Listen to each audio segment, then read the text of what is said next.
기도하겠습니다.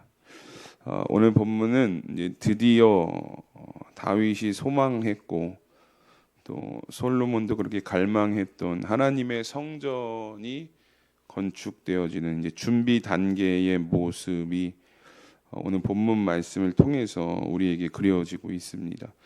이 다윗이 하나님의 성전을 건축하기를 정말 소망을 했거든요. 그런데 하나님께서 다윗이 피를 많이 흘렸다라는 이유를 가지고 다윗의 마음은 높이 사셨지만 결국 다윗의 성전 건축은 반대하셨고 다윗이 아니라 그 다음 시대에 성전을 건축할 것이다라는 약속을 하나님께서 주셨습니다.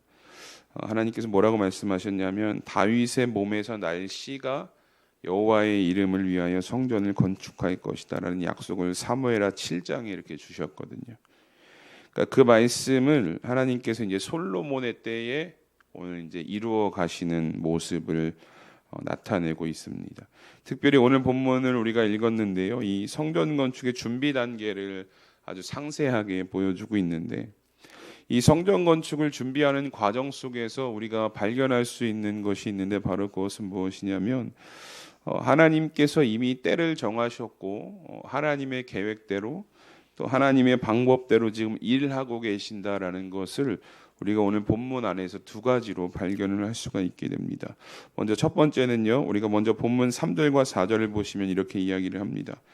당신도 알거니와 내 아버지 다윗이 사방의 전쟁으로 말미암아 그의 하나님 여호와의 이름을 위하여 성전을 건축하지 못하고 여호와께서 그의 원수들을 그의 발바닥 밑에 두시기를 기다렸나이다. 이제 내 하나님 여호와께서 내게 사방에 태평을 주심에 원수도 없고 재앙도 없도다. 아멘. 이 3절과 4절을 보시면 솔로몬이 두로왕 히람에게 이제 사람을 보내서 서신을 보낸 겁니다. 근데 그 내용을 보니까 이제 솔로몬이 이렇게 고백을 해요. 이제 성전을 건축할 때가 되었다. 성전 건축에 대한 진행해야 될 정당성에 대해서 솔로몬이 지금 강조를 하고 있거든요. 앞서 말씀드렸던 것처럼 하나님께서 다윗의 시대에 성전 건축을 하지 못하게 하셨던 이유를 이 히람에게 아주 정확하게 지금 설명을 해주고 있죠.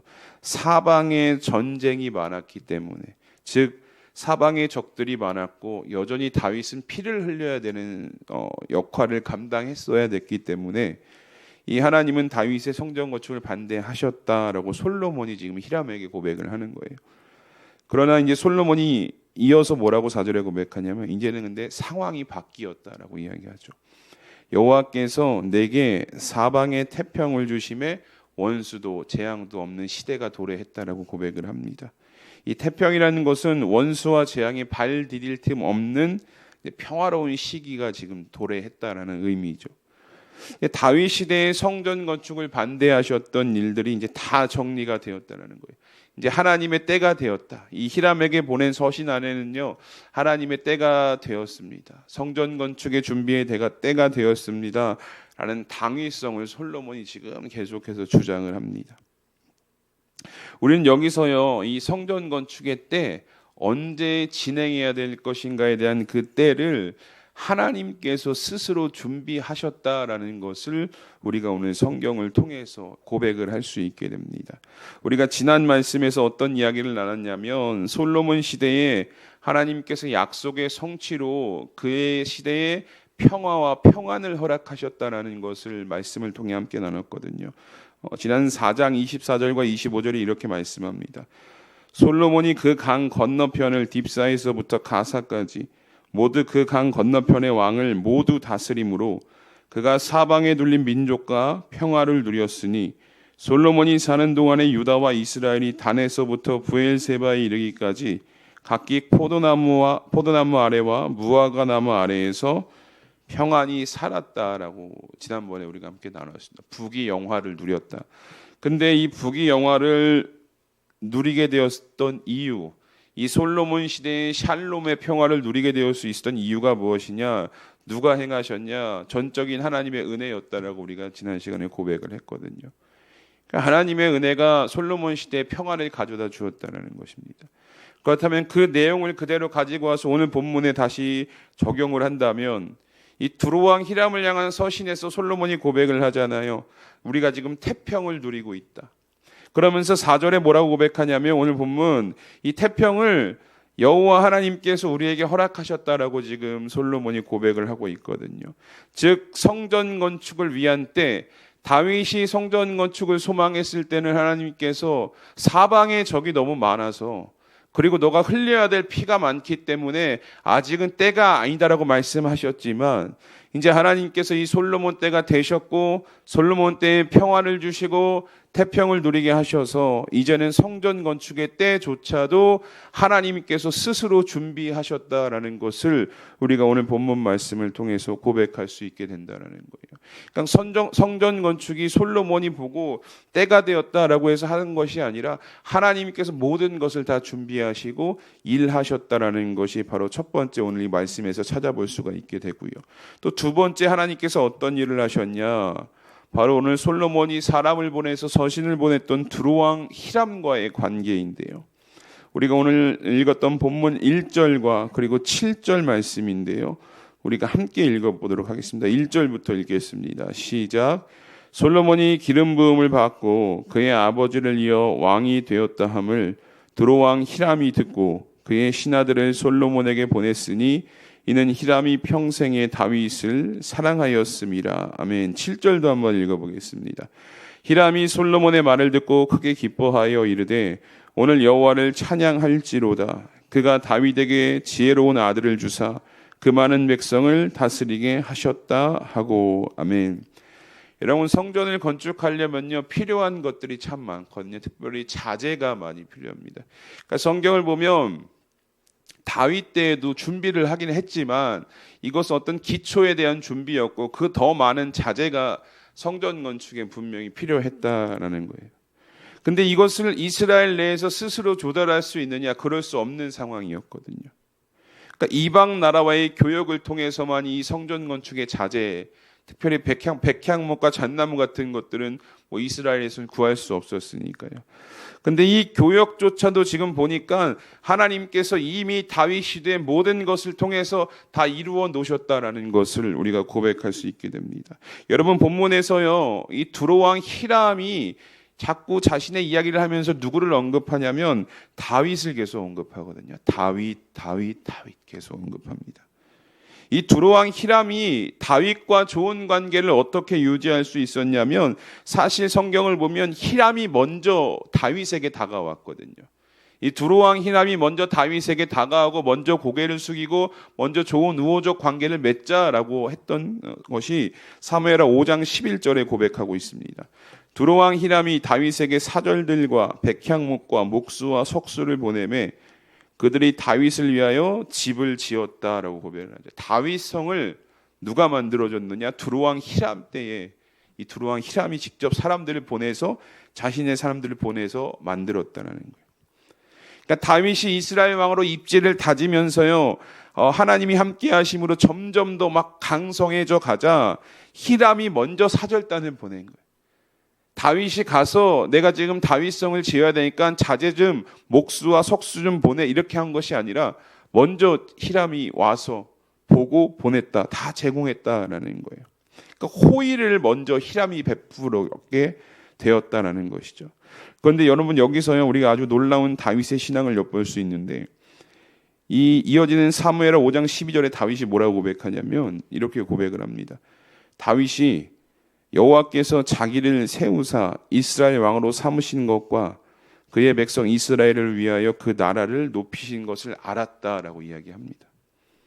지금 히람이요 다윗에게 와서 먼저 호의를 베풀고 건축 자재를 다 보내고 사람까지 보내서 내가 다윗성을 건축해 주겠습니다 이렇게 이야기를 했거든요.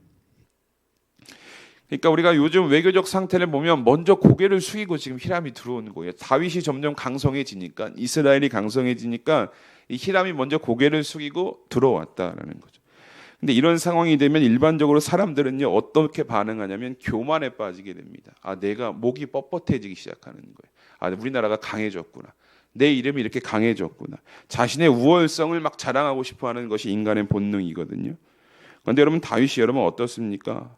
이 모습을 보고 다윗이 어떻게 12절에 고백했냐면 여호와께서 나를 세우셨기 때문에 이렇게 됐다라고 고백을 해요. 그러니까 다윗의 어떤 신앙을 우리가 여기서 엿볼 수 있는 거예요.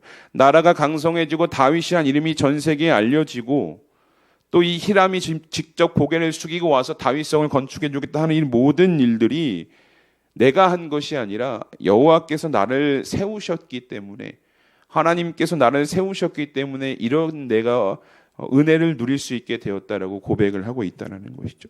이렇게 다윗과 히람의 관계가 형성이 된 거예요. 여호와의 은혜 가운데에요, 이 다윗과 두루왕 히람이 아주 아름다운 관계가 되었다는 것이죠.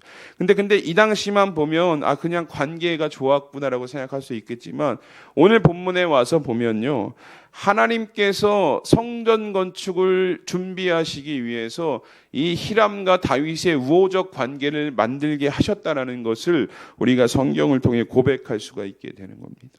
이 관계의 영향이요, 결국 그의 아들이었던 솔로몬 때까지 지금 이어지게 된 거잖아요. 이 솔로몬의 서신을 받고요, 두루왕 히람이 8절에 뭐라고 이야기하냐, 이렇게 고백합니다. 이에 솔로몬에게 사람을 보내어 이르되 당신이 사람을 보내어 하신 말씀을 내가 들었거니와 내 백향목 제목과 잣나무 제목에 대하여는 당신이 바라시는 대로 할지라 라고 고백하고 있어요. 내가 원하는 것 다 주겠다라는 거예요. 성전 건축에, 여호와의 성전을 건축하는데 필요한 건 내가 다 주겠다라는 거예요. 왜 히람이 이렇게 반응합니까? 다윗과의 관계가 너무 좋았거든요. 성경이 오늘 뭐라고 고백하냐면 다윗을 사랑했다라고 지금 이야기를 하고 있어요.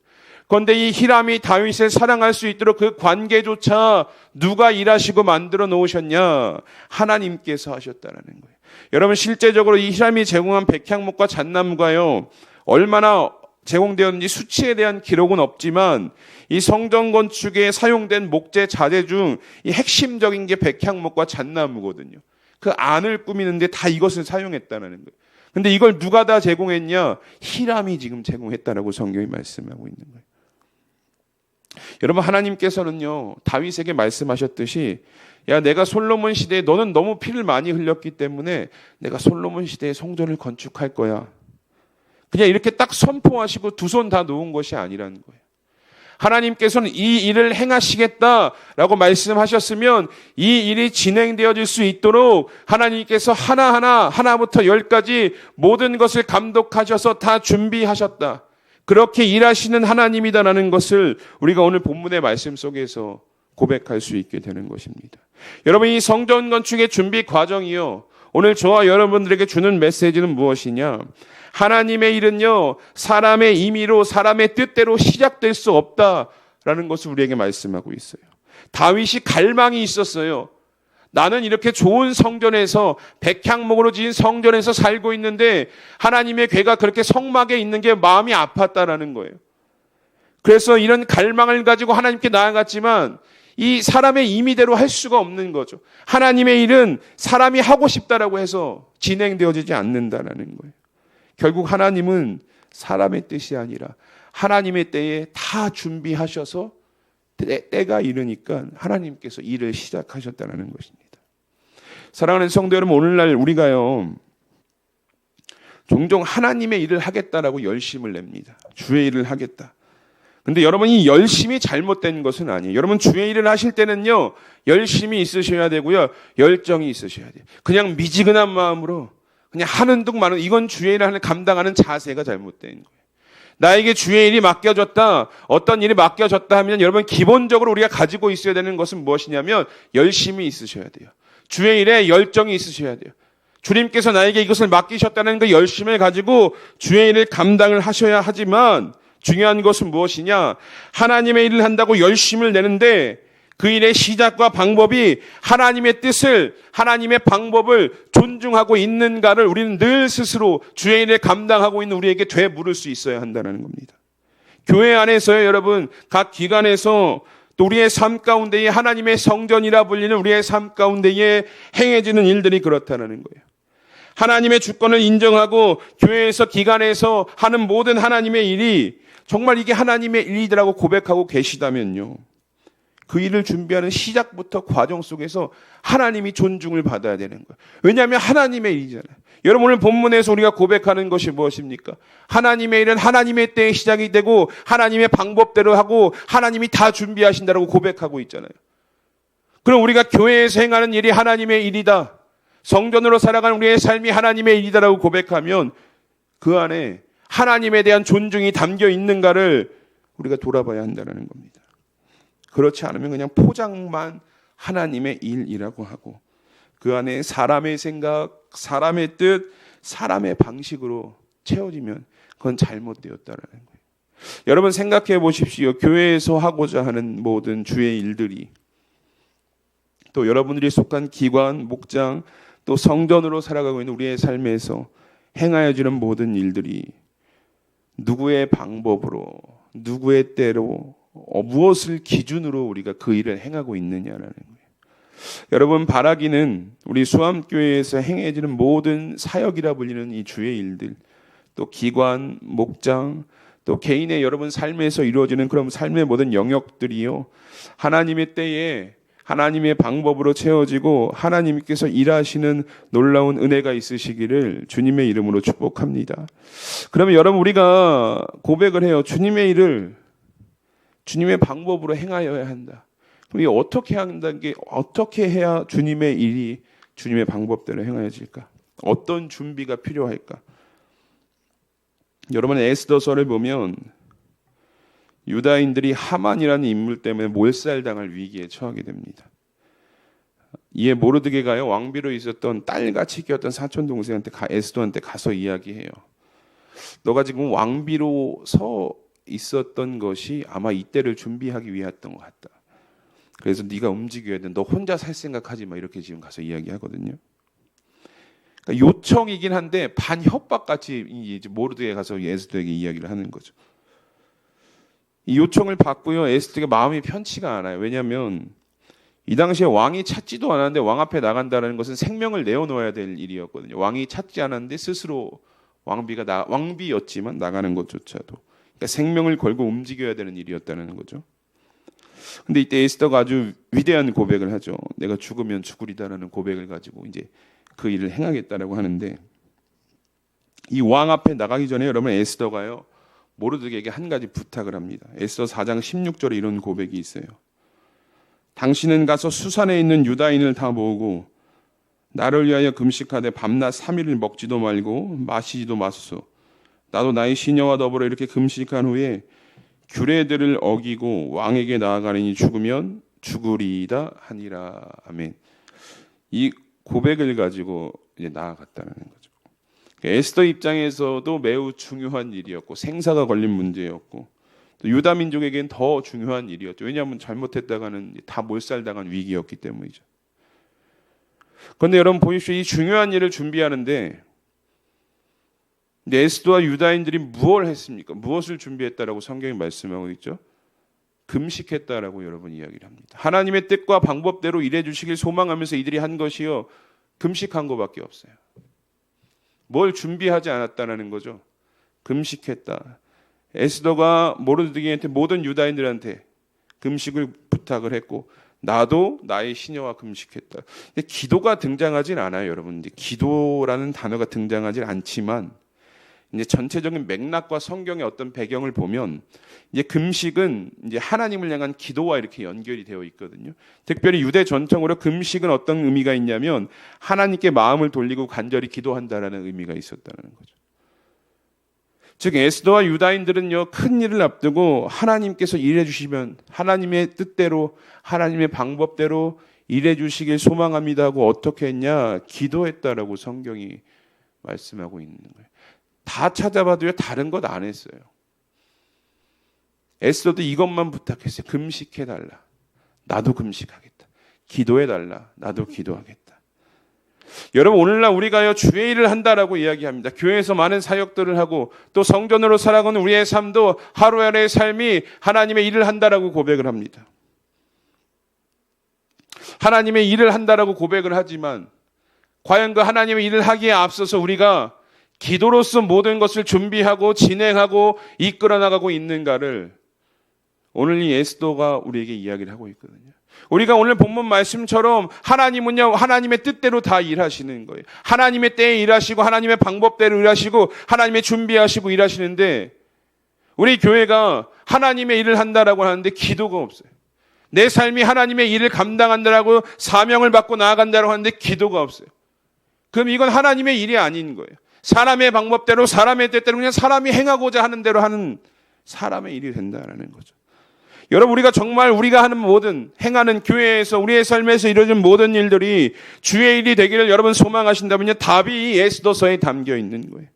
오늘 우리 교회에서, 기관에서, 목장에서 또 개인의 삶에서 행해야 되는 모든 일들이 정말 오늘 이 하나님께서 솔로몬 시대의 모든 것을 준비하시고 성전 건축을 진행해 나가셨던 그 놀라운 은혜를 우리가 경험하길 원한다면 가장 앞서서 우리가 무엇해야 되느냐? 기도하셔야 된다는 거예요. 작은 일일지라도 이것이 주의 일이라고 여러분 인정하신다면, 이것이 주의 일이라고 고백하신다면 기도로서 준비하시고 기도로서 나가시고, 하나님 어떻게 해야 됩니까? 하나님의 방법을 구하셔야 된다는 것입니다. 그 일들이요, 사람의 뜻과 방법으로 움직여지지 않으려면요, 다른 거 없다라는 거죠. 기도하시고 하나님의 뜻을 구하셔야 한다는 거예요. 그렇다면 오늘 여러분들은 교회에서 행하여지는 일을 위해서, 사역이라 불리는 일들을 위해서, 또 나의 개인의 삶의 일을 위해서, 주의 일이라 불리는 사명을 위해서 얼마나 기도하고 계십니까? 그냥 머리로만 하나님의 방법대로, 하나님의 뜻대로 이루어지길 소망합니다. 그냥 오늘 본문 말씀 우리가 읽으면요, 하나님께서 그냥 하셨구나 이렇게 고백하고 끝나거든요. 근데 그 하나님께서 하셨다라는 것이 우리의 삶에 오늘도 살아서 역사하기 위해서는요, 기도가 필요하다는 거예요. 하나님, 오늘도 나의 삶 가운데 일하여 주시옵소서. 하나님, 오늘도 나의 삶 가운데에 사람의 방법이 아니라 하나님의 방법대로 일해 주시길 소망합니다라는 기도로 우리의 하루가 시작이 되어야 한다라는 것입니다. 사랑하는 수암교회 성도 여러분, 바라기는 교회로서 또 성도로서 행해지는 사역과 사명, 그 모든 일이 여러분 주님의 이름을 기억하신다면 매 순간 기도로서 그 일들을 준비하시고 하나님의 방법과 때를 구하실 수 있는 우리 성도님들의 삶이 되시기를 주님의 이름으로 축복합니다. 그럴 때요, 우리가 경험할 수 있는 은혜가 무엇이냐? 오늘 제목이 총감독 하나님이시거든요. 모든 것을 다 지휘하시는 거예요. 하나부터. 나는 놓칠 수 있어도 하나님은 놓치지 않으신다라는 은혜를 우리가 하나님께 기도로 나아갈 때 모든 것을 경험할 수 있다라는 것을 여러분 기억하시면서 오늘 하루의 시작을, 하나님 어떻게 오늘 하루를 살아가야 합니까? 기도로서 시작하실 수 있는 여러분들이 되시기를 주님의 이름으로 축복합니다. 우리 이 시간 말씀을 기억하면서 함께 기도하기 원합니다. 하나님은 성전 건축의 과정 속에서 모든 것을 주관하시는 총감독이 되셔서 하나님의 방법대로